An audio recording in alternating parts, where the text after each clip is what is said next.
India's new citizenship law excludes Muslims. Why? I think I know why. I think it's because they're Islamophobic. It establishes a religious test for migrants from every major South Asian faith other than Islam. Yeah, the population of Muslims in India is almost as many people as there are people in the United States of America. There are so many people in India, you know? Muslims in India are so washed, they have basically no way out except insurgency. I mean, we'll see how long things last with Modi. I think Modi has generally not done a very good job at being the ethno-nationalist he wants to be. Like, don't get me wrong, Modi is a huge piece of shit, but he hasn't really demonstrated the, I don't know, the strength or the competence necessary to really crack down on India. It feels like he's just kind of like, it feels like he's on, you know, like barely holding on to a bucking bull. Fascism really is multicultural, huh? Love Jihad is an Islamophobic conspiracy theory promoted by right-wing Hindutva activists. The conspiracy theory purports that Muslim men target Hindu women for conversion to Islam by means such as seduction, feigning love, deception, kidnapping, and marriage. Just so you know, far-right Indians are literally making, like, memes of, like, Islamic Chads who are, like, 7 feet tall with square jaws, their wives or whatever. It's the same shit. It's literally the exact same shit every single time. As an organized international conspiracy for domination through demographic growth and replacement. Okay, guys, I'm just, pardon me for my insensitivity here. Imagine being an Indian and believing another group of people are trying to engage in cultural war through mass repopulation and explosive population growth, okay? Imagine being Indian and accusing any other group of people on Earth.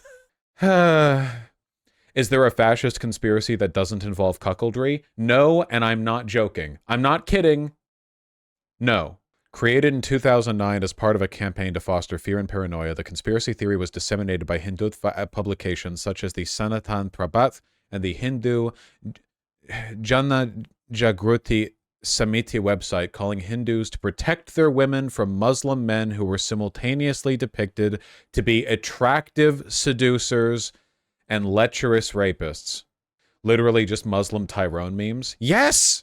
Muslim Tyrone would be Muhammad, right? I mean, presumably, right?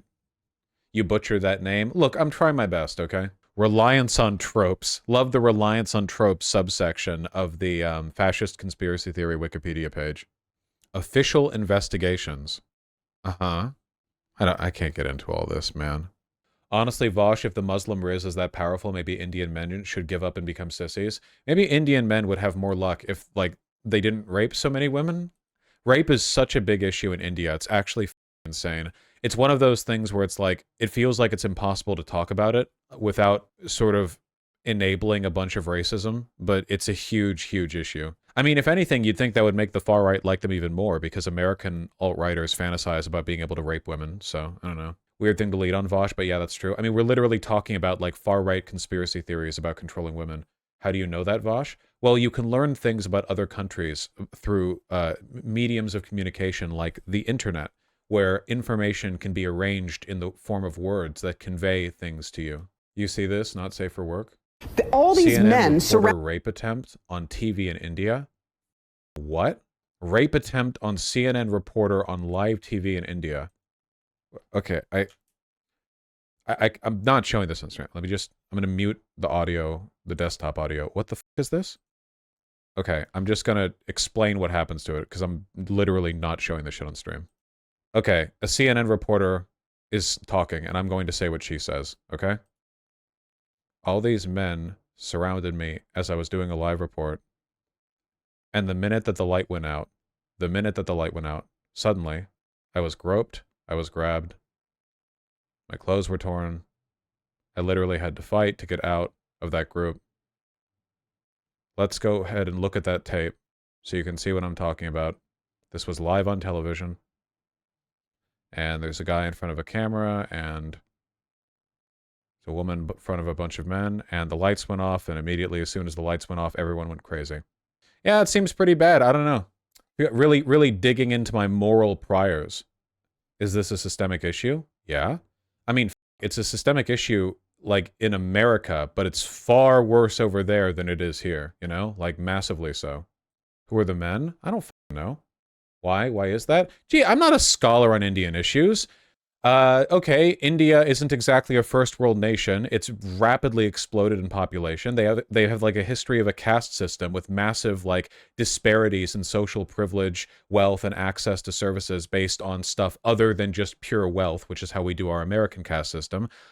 Historically, like they have very strong patriarchal values concerning the control of women. There's also a ton of people, and a lot of the urban areas that they live in are so densely populated that it's actually like kind of incomprehensible to us as people who live in presumably more developed countries. The population has exploded to such an extent the Indian government can't keep track of everyone, which means that the court system doesn't always do an excellent job of like keeping track of what goes on. Like there's a lot of stuff. There's a lot of stuff, you know? A lot of stuff. Also, marital rape is legal in India. That wouldn't surprise me. They're pretty far behind when it comes to feminist stuff. I remember hearing about this one back in 2012. Yeah, 2012 Delhi gang rape and murder. This kicked off so much racism for people in the West.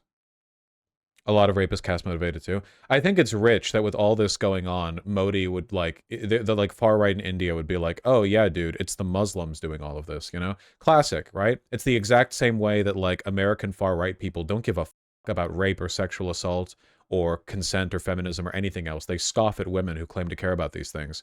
You know, but then they'll fearmonger about like, I don't know, Mexicans coming up and sex trafficking your wife.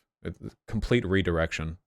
My Indian friend has told me manosphere content is also huge with young Indian men. Yeah, a big part of it as well, is my understanding is that like a lot of internet media is Western produced, like American made or whatever, Canada, I guess, if you're desperate. And Indian men are considered very undesirable in the like hierarchy of right-wing designated racial archetypes. Like the stereotypes and associations made of Indian men are pretty, let's say, uncharitable if you take a look at any kind of like racialized discourse in the subject. So there are probably a lot of young Indian men who think, or who are like doing incel black pill shit, where there's like 50 trillion people in their country, but they're thinking like, oh man, it's over. There are a lot of young Indian men in like red pill circles or whatever because they, yeah, isn't that literally a stereotype? The stereotype of Indian men being incredibly sexually aggressive on the internet, the like misspelling show boobs, show vagine, like that's a whole thing. It's a meme, you know? My dad went to India for his work and was super weirded out by how clearly hierarchical it was and how deferential everyone was towards him. Well, in fairness, like presumably like a white Westerner, you know, is going to get some kind of deferential treatment in a lot of countries that are still developing, presumably. There's also a big gender imbalance in India, many more men than women. Is that true? 106 males per 100 females, or 48.4% to 51.6%. That's a pretty big difference, yeah. Not good. Not good. Due to the attempted population control in the 70s. Well, guess it didn't work. I got sexually harassed by a lot of Indian and white men on the internet as a kid, so this doesn't surprise me.